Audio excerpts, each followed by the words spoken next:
an FG-1D. It's a 43 model. Never saw combat history, but it was a trainer at a training base in World War II. So pilots that went through primary training in, say, a Stearman or a PT-19 or something like that went to the T6 and got all their acrobatics in formation, and the T6 is an amazing trainer, actually. And then they get in the back seat of the T6 and get proficient in the back seat of the T6. And then from there, they go to their single-seat fighters, which, you know, the P-51, Corsair, Bearcat, Wildcat, you know, you can name them. I think almost without exception, all those pilots went through the T6. And honestly, with my little time in this airplane, I can say that if you're proficient in the back seat of a T6, the Corsair is really not much of a challenge.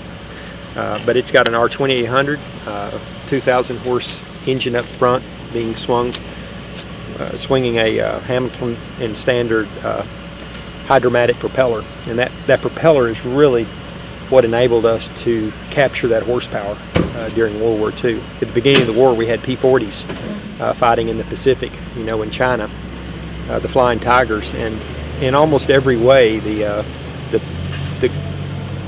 Japanese Zero would outperform the P-40.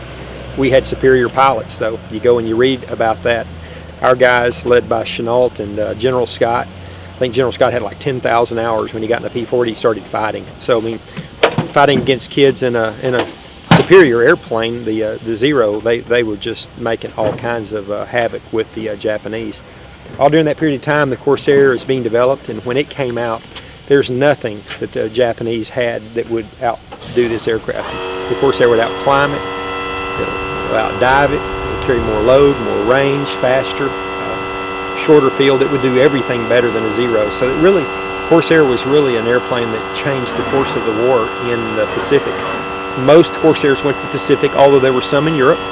Likewise, most P-51s went to Europe, but there were certainly some of those in the Pacific as well.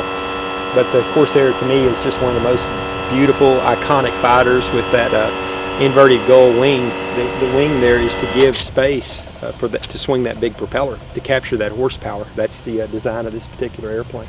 To my knowledge, there's 34 flyable Corsairs remaining. Out of, we better step over because we're gonna get coated with oil. Okay.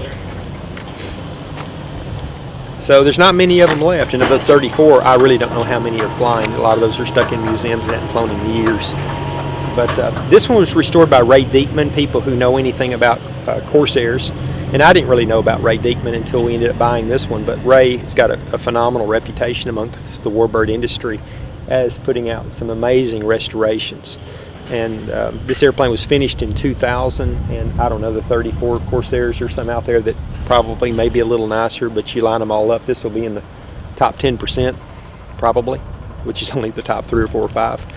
So it's a very, very nice restoration, very authentic. You look inside it here in a little bit. It's even got the flare gun in the airplane. It doesn't have any crazy avionics in it.